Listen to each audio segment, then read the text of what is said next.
sur France 3.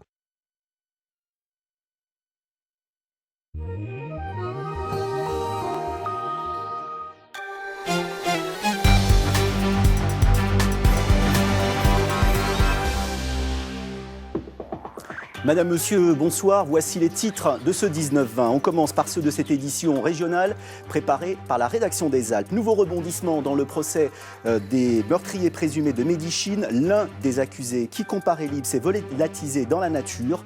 Un peu plus tôt, l'avocat général avait requis des peines de 25 à 28 ans de réclusion.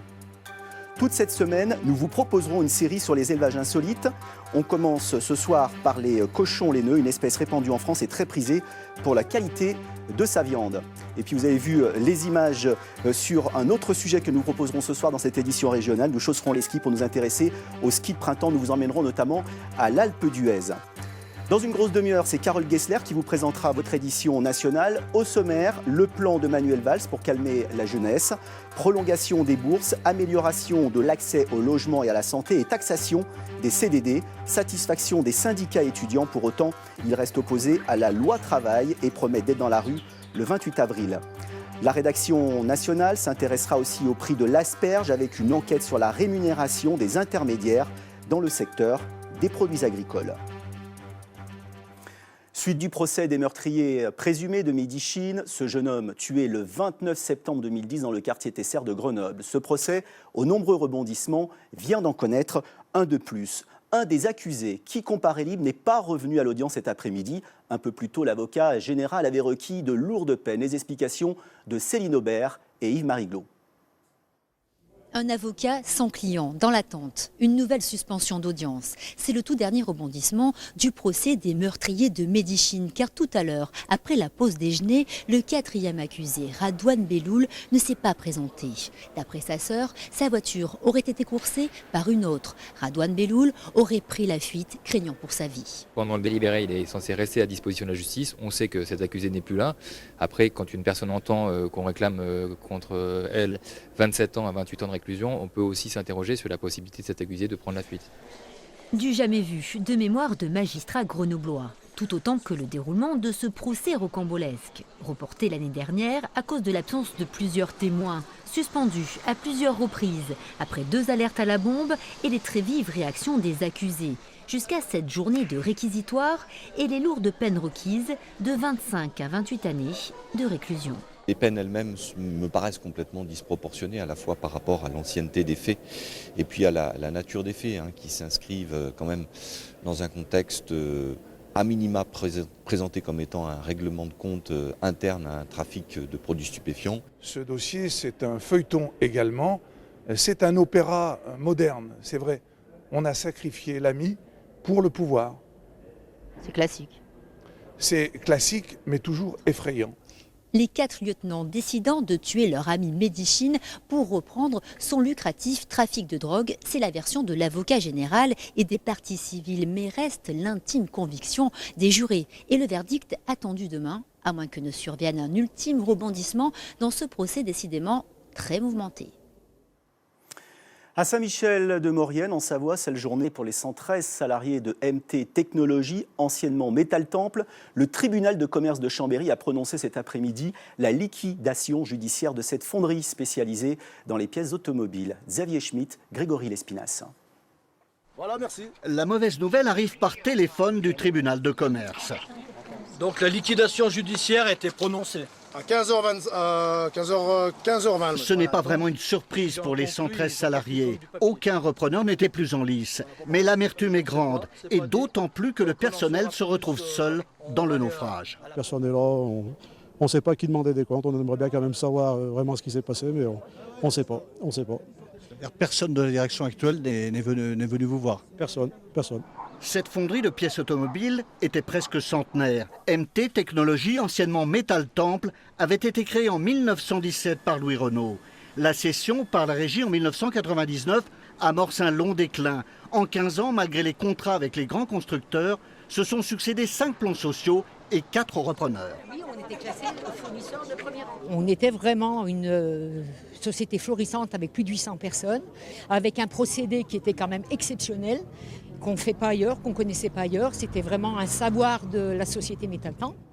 On n'a plus d'argent pour investir et puis le repreneur qui a repris les rênes de l'entreprise en 2008 n'a pas pu mener la politique qu'il aurait eu l'intention de mener et ça a été un long déclin qui a amené aujourd'hui à la liquidation. La liquidation signifie le chômage pour les salariés et aucune certitude de retrouver un emploi. La moyenne d'âge de l'entreprise est de 49 ans. Les gens ont une ancienneté entre 25 et 30 ans. Nous, on a peur que pour retrouver du travail, on soit trop vieux pour travailler. Dans les jours qui viennent, le liquidateur judiciaire va déclencher la procédure de la fermeture de la fonderie. Allez, on retourne à Chambéry avec ces images de gros bouchons ce matin dans l'agglomération. Il s'agit d'un accident de poids lourd sur la voie rapide urbaine à hauteur de la sortie La Motte-Cervelex qui est à l'origine de ces très gros ralentissements. Le conducteur du camion a été légèrement blessé. C'est la dernière ligne droite pour de nombreuses stations. Certaines espèrent bien profiter des vacances de printemps pour rééquilibrer leurs comptes après une saison marquée par une météo capricieuse. À l'Alpe d'Huez, en Isère, on a le sourire, c'est ce qu'ont constaté Céline Aubert et Vincent Abran. Soleil plein feu, port des lunettes obligatoire. Le ski en avril est un ski sans stress, sieste sans complexe et vitesse de croisière. Eh ben on est arrivé vers midi, on a skié et puis là on se pose 2 minutes et puis on va repartir d'ici une petite heure. Voilà, on va rentrer. 1 heure ou 2 de ski, ce n'est pas beaucoup. Il faut dire qu'au printemps, la glisse, c'est surtout le matin, jusqu'à 13h. Alors comment attirer les skieurs en fin de saison? Les stations comme l'Alpe d'Huez ont trouvé la solution. Attirer une clientèle moins aisée que d'ordinaire avec des prix alléchants et des opérations spéciales tout le mois d'avril, comme la gratuité pour les enfants. Oui, tout est moins cher en ce moment, tout est moins cher, que ce soit les forfaits, les hébergements, les activités, de façon à inciter des familles qui peut-être hésitaient par rapport à un problème budgétaire, de pouvoir venir découvrir la neige à un moment où c'est plus facile. En avril, c'est quand même plus agréable, c'est plus facile. On s'habille moins, les gens en terrasse se déshabillent, sont en t-shirt, sont en sweatshirt. Il fait moins froid, les jours sont plus longs, on peut faire l'apéro après le ski. C'est vraiment les vacances. Cette année, les stations ont eu du mal à se relancer après un Noël raté à cause du manque de neige. À l'Alpe d'Huez, pourtant, cette saison est meilleure que la précédente. Un travail de fond pour aller chercher la clientèle à l'étranger, Grande-Bretagne et pays scandinaves. Mais aussi sur les réseaux sociaux, à coups de vidéos séduisantes. Ciel bleu, belle neige, col de Sarenne, histoire de dresser un tableau parfait des conditions de ski au printemps. C'est un de mes skis préférés, ça, et puis le ski de début de saison où la neige est profonde et où on a une belle poudreuse. Je pense que c'est les deux skis les plus agréables, oui, tout à fait. Voilà. Comme ses principales concurrentes, les deux Alpes et Serre-Chevalier, l'Alpe d'Huez terminera sa saison fin avril. 2 à 3 semaines pour finir l'année en douceur et si possible en beauté. Le ski de printemps représente environ 15% du chiffre annuel d'une station. Ce n'est pas négligeable. Et puis attention, si vous profitez du beau temps pour aller en montagne, le week-end a été particulièrement meurtrier. Cet après-midi encore, c'est un skieur alpiniste qui a dévissé alors qu'il évoluait dans le glacier du milieu, sous l'aiguille d'Argentière à Chamonix. Il est gravement blessé. L'information, vous le voyez, est développée sur notre site internet. Je vous rappelle l'adresse alpes.france3.fr. Dans notre grande région Auvergne-Rhône-Alpes, nous nous intéressons ce soir à l'enfouissement de fûts de vin sous 2 mètres d'enterre. C'est dans le Beaujolais. Le procédé est connu, il a d'ailleurs été testé dans le Mont-Blanc. L'objectif est de bien le faire vieillir avant de le consommer, avec bien sûr modération. Béatrice Tardy et Benjamin Métral vont tout nous expliquer. Dans le Beaujolais, on ne se prive jamais d'une occasion de boire un coup. Cette fois-ci, ça se passe après la mise en bière et juste avant l'enterrement du millésime 2015. 2 sommeliers, un jeune prometteur et une sommité apprécient le Brouilly et Côte de Brouilly. Robe brillante, arôme pivoine sur note cerise. Ils imprègnent leurs papilles pour pouvoir noter dans 18 mois l'évolution du vin qui aura vieilli sous terre. J'avoue, je participe parce que je suis très curieux de voir dans 18 mois ce que ça va donner. Vous voyez, ça, parce qu'on a fait beaucoup d'expériences en mer, en altitude, goûter au pied de la ville de Chamonix, puis en haut, au bord du Mont Blanc. Là, ici, on est au pied du Mont Brouilly. Et c'est vraiment fabuleux de voir l'évolution que ça peut savoir. On est très curieux. À chaque fois, c'est une expérience nouvelle. C'est unique. À 440 mètres d'altitude, le vin monte plus vite à la tête et son côté toasté grillé ressort. Il vient des fûts de chêne. Les vignerons ajoutent un peu de soufre pour éviter l'oxydation, complètent la quantité bue et vient le moment tant attendu. Jamais on n'avait vu pareil enterrement. 1,50 m sous terre, on s'est renseigné, il n'y a plus d'oxygène. On va être dans une hygrométrie constante. On va donc avoir un vin qui va vieillir directement au contact de la terre. Alors que dans toute cave, c'est l'air de la cave qui donne le vieillissement. Donc on attend, c'est une première, donc on ne sait pas trop. Rendez-vous en octobre 2017. On y va, allez. Nombreux seront les curieux présents pour exhumer les fûts et goûter ou non à la résurrection du nectar des dieux. Vous avez peut-être entendu parler des data centers. Il s'agit de centres de stockage et de traitement des données numériques. Ces centres ont un gros défaut, ils sont très gourmands en énergie. Une start-up grenobloise a peut-être trouvé la parade. Elle vient de concevoir une chaudière numérique capable de produire de l'eau chaude en récupérant la chaleur des serveurs informatiques. Xavier Schmitt, Cédric Picot. Une résidence étudiante de 110 logements. Au sous-sol est installée une chaudière révolutionnaire, une chaudière numérique. Des serveurs informatiques sont plongés dans un bain d'huile. La chaleur est récupérée pour produire de l'eau chaude. 95% de l'énergie utilisée par les serveurs sont restitués. Pour couvrir les besoins en eau chaude sanitaire, on va installer plus ou moins de serveurs. Un serveur aujourd'hui va couvrir les besoins en eau chaude sanitaire d'une famille de 3 personnes. Donc on dimensionne notre système en fonction du nombre d'habitants et de la place disponible dans le local. L'entreprise, une start-up, est passée du prototype à l'industrialisation. Pour l'instant, avec cette technologie-là, on va simplement s'arrêter ici et puis on ne va pas immerger le disque dur. En phase de test, les ordinateurs équipés de leurs tuyaux. Avant d'installer ces serveurs-là dans nos salles serveurs, dans nos chaudières numériques, eh bien on vient retirer tous les ventilateurs qui n'ont plus lieu d'être, qui sont tout simplement enlevés parce qu'aujourd'hui on refroidit nos processeurs, nos mémoires, nos cartes graphiques avec un fluide. L'entreprise s'est appuyée sur l'INRIA, l'Institut national de recherche informatique. Les centres de données, les data centers, demandent toujours plus d'électricité pour les alimenter et les refroidir. Sur ce calculateur expérimental, on cherche à combiner la performance informatique et l'impact énergétique.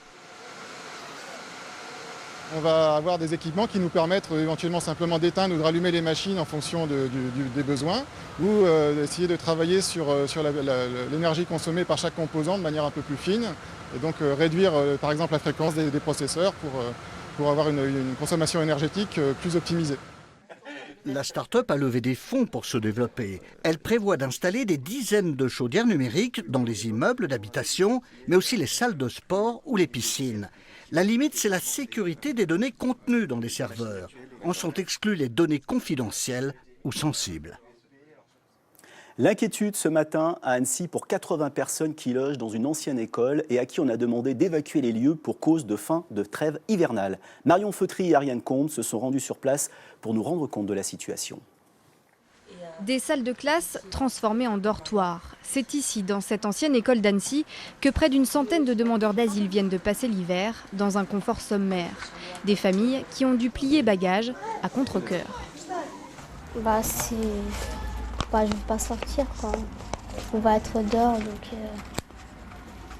Quand on est venu ici, c'était le mois de novembre, je crois, et en fait, c'était normal. Au début, c'était très difficile parce qu'on n'arrivait pas à s'intégrer, en fait. Mais après, ça allait de mieux en mieux, on s'est habitué. Voilà. À 9h ce matin, chambres et sanitaires du centre d'hébergement d'urgence ont été verrouillés. Fin du dispositif hivernal et début de l'incertitude pour les familles. On ne sait pas encore où dormir ce soir. On a l'interdiction de rester ici, mais si on nous met dehors, on n'aura pas le choix. On n'a nulle part où aller. C'est ça le problème. Sans solution de relogement, ces familles ont reçu le soutien d'associations déterminées à éviter leur retour dans la rue. L'État doit appliquer la loi, à savoir que toute personne en détresse doit être hébergée d'urgence. et que de toute façon, il y a un principe de continuité qui fait que normalement, celui qui est déjà hébergé, il ne peut pas être mis à la rue sans autre solution. Donc maintenant, il va falloir quitter les lieux. Ce matin, un représentant de la préfecture est venu à la rencontre des demandeurs d'asile. Seule solution dans l'immédiat, un autre centre d'hébergement annécien, ouvert lui jusqu'à la fin du mois, avec 30 places disponibles. Nous privilégierons bien sûr les situations sanitaires et sociales les plus compliquées. En revanche, pour les autres, eh bien, ce sera le droit commun, le travail dans le cadre du droit commun qui s'exercera. Je rappelle aussi que l'aide au retour existe. Déterminés à rester sur place, les familles redoutent désormais l'expulsion par la force. Je vous le disais dans les titres, notre série de la semaine est consacrée aux élevages insolites. Dans ce premier numéro, Florine Heba et Jean-Pierre Rivet nous emmènent à Saint-Offenge, en Savoie. Ils ont découvert là-bas le mangalitsa, un cochon laineux et savoureux.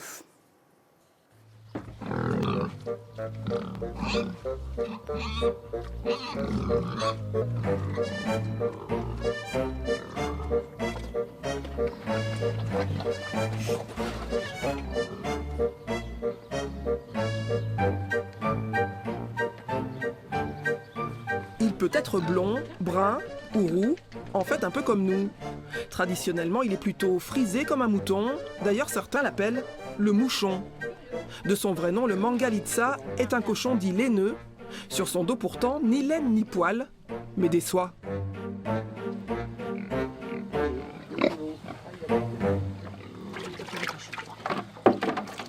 Voilà pour les présentations, maintenant, c'est l'heure du casse-croûte.